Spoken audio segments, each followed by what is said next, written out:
Umani ng pagbatikos mula sa ilang House minority officials ang House Bill No. 6771 nina House Speaker Isabela 6th District Representative Faustino Bojiti III at House Majority Leader Ilocos Norte 1st District Representative Sandro Marcos.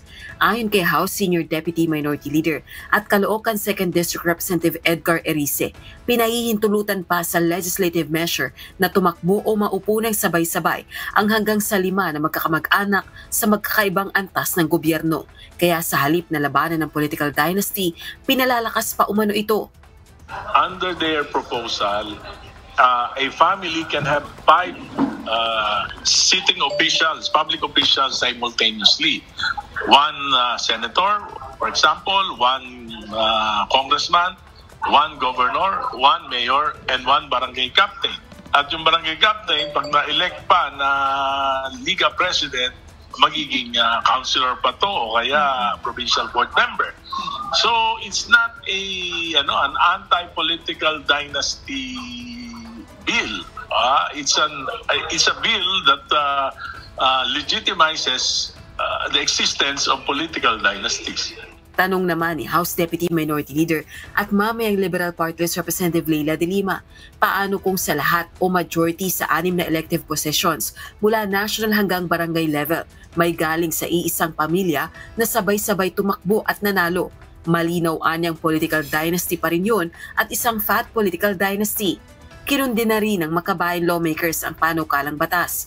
Anila, lubhang kapos at mapanlin lang ito dahil nililimitahan lang nito ang pagsabay ng mga magkakamag-anak sa parehong national at local positions, pero maaari pa rin magkaroon ng mga magkakamag-anak basta iba-iba ang posisyong tatakbuhan nila. Dagdag pa ng mga ito, malabnaw na nga, inaasahan pang lalabnaw kapag sinalang na sa deliberasyon. Paniniwala naman ng political scientist na si Professor Julio Tihanki, busod ng flood control project scandal, nagkaroon ng hindi pangkaraniwang pagkakataon ng publiko para i-pressure ang mga politikong makapagpasa na ng batas kontra political dynasty. Sa panahong ito,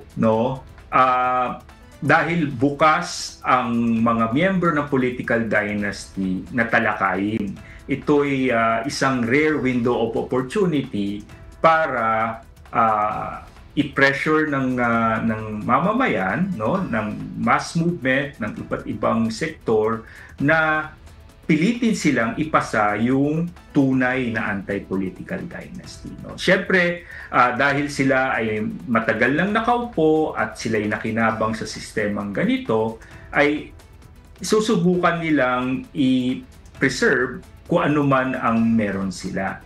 Pero bukas sila, dahil nga sa malaking krisis na nangyayari sa bansa at kailangan ibalik nila ang tiwala sa institusyon ng pamahalaan, ay bukas sila at ngayon ang pagkakataon upang ipadinig natin sa kanila ng malakas na tama na ang pagpapanggap, ipasa ang tunay na anti-political dynasty. Rosa Licoz, UNTV News and Rescue.